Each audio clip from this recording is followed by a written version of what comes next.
sejam bem-vindos a mais um dia de videoaula.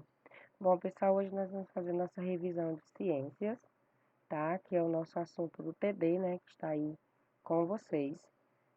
Nós tivemos essa aula já, em que a gente falou sobre os répteis e sobre as aves e os mamíferos, né? Estamos falando sobre a classe dos vertebrados, que são 5, né? Anteriormente nós já falamos sobre os anfíbios e os peixes, e a tia Diana deixou esses 3 assuntos para o nosso TD, nosso último TD, né? Nós vamos ter ainda uma aula sobre, ainda de ciências, mas que não entrou mais no nosso assunto do TD, né? A gente está trabalhando no TD esses assuntos aqui.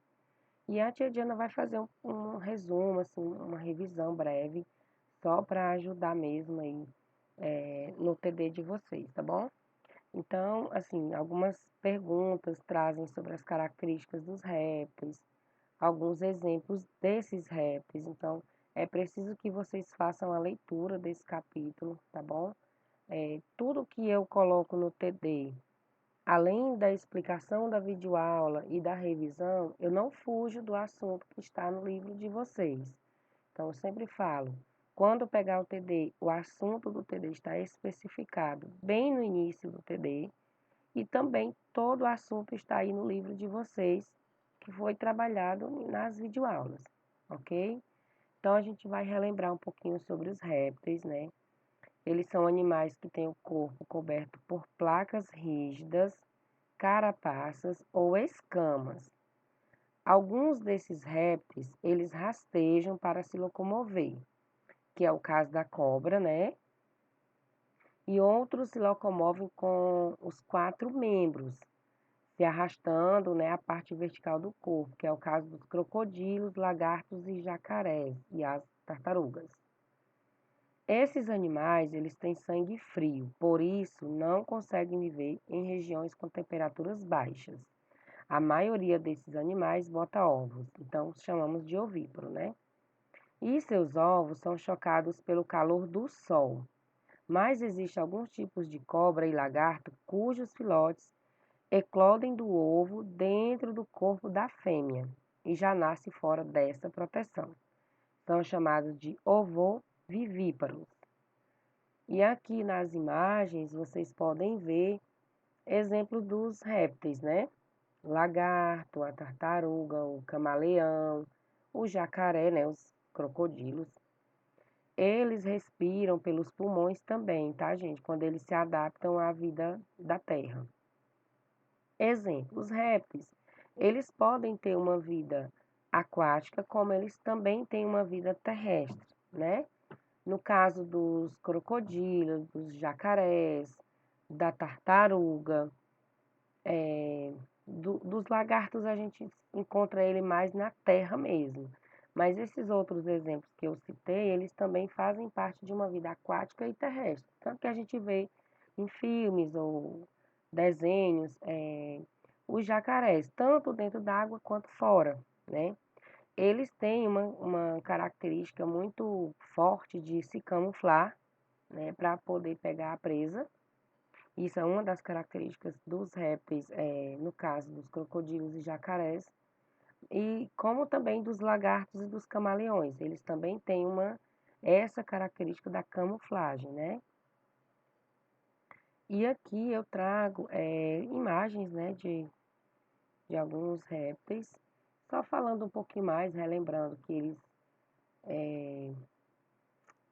se adaptam aí à vida terrestre, né? Vivem tanto na água quanto na terra.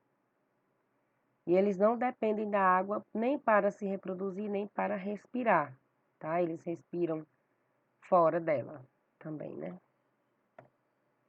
Bom, e aqui são os exemplos. As cobras, tartarugas, lagartos, os cágados, né? Que são esses bichinhos que até na nossa escola tem. Os jacarés e os crocodilos. Todos eles são os répteis. E agora nós vamos falar sobre as aves, pessoal. As aves, elas são animais que possuem corpo coberto por penas, né? De penas. Elas apresentam bico, um par de asas e se locomovem por meio das patas, né? Mas também pelas suas asas, através do voo. Todas as espécies de aves, elas voam alto? Não, né? Nem todas elas têm o voo muito alto, que são os exemplos de algumas aves que se adaptam muito na vida terrestre, que é o caso da galinha e dos pinguins, né? Que são aves de locais frios. Então, nesse caso, nós também temos ainda as aves que são consideradas aquáticas, né? As aves que não são as terrestres, que têm o voo, digamos, livre, que são capazes de alcançar voos muito altos, são os pássaros, que a gente conhece. Então, a gente tem uma imensa espécie de pássaros e de aves, que a gente classifica elas dessa forma. Alguns conseguem voar alto, outros só se adaptaram à vida terrestre, é o caso da galinha. E ainda temos os casos das aves aquáticas, né? Que é o caso dos patos, que eu acho que eu tenho aqui alguns exemplos. Os patos, os cisnes, os marrecos, algumas espécies de pássaros que também, né, dependem muito da vida aquática, enfim, né? Elas não apresentam dentes, pessoal, elas apresentam apenas o bico e a língua, né, as aves, e penas, o corpo coberto por penas. E o principal, põe ovos. E agora nós vamos falar dos mamíferos. Os mamíferos são animais que mamam quando pequenos, como o caso do ser humano, nós, seres humanos. Alguns mamíferos habitam na terra, outros na vida aquática, que é o caso da baleia e dos golfinhos, são as duas espécies de animais aquáticos mamíferos. E nós também temos um mamífero, que é uma ave, né, que é um pássaro, que é o morcego. Ele é considerado um pássaro mamífero. E o restante dos mamíferos vivem na vida terrestre, né, que é o caso dos animais. Os animais que mamam, né, como cachorro, porco, cavalo, bois, os outros animais um pouco mais selvagens também, então todos eles apresentam essa característica de mamífero.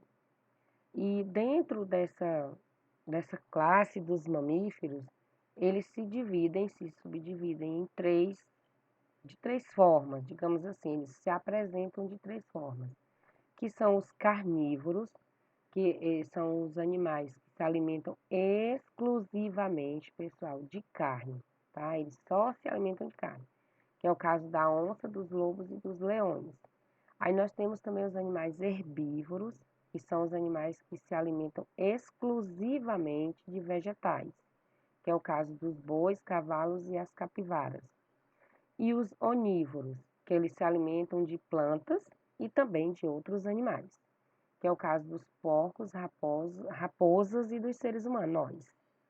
Nós comemos fruta, verduras e nós também comemos carne, então nós somos onívoros, tá? Então é isso. As características dos mamíferos. Geralmente eles se locomovem andando, né? Apresentam patas. No caso do ser humano, nós apresentamos pés. Mas a maioria dos animais, né? Os mamíferos, eles apresentam também pelos, tá? O corpo coberto de pelos. E há essa classificação, né? Dos carnívoros, herbívoros e onívoros. Bom, aqui são alguns exemplos deles, como vocês podem ver. Só para encerrar mesmo com as imagens. Bom, pessoal, é isso, a nossa revisão. Espero ter ajudado vocês, tá? Espero ajudá-los a compreender um pouco mais as questões dos TDs. E lembrem-se que, além daqui da videoaula, todo esse assunto que a tia Diana traz no TD está no livro de vocês. Então, leiam as páginas referentes aos assuntos e vocês vão conseguir fazer um TD com sucesso. Então é isso, meus amores. Super beijos e até a nossa próxima aula.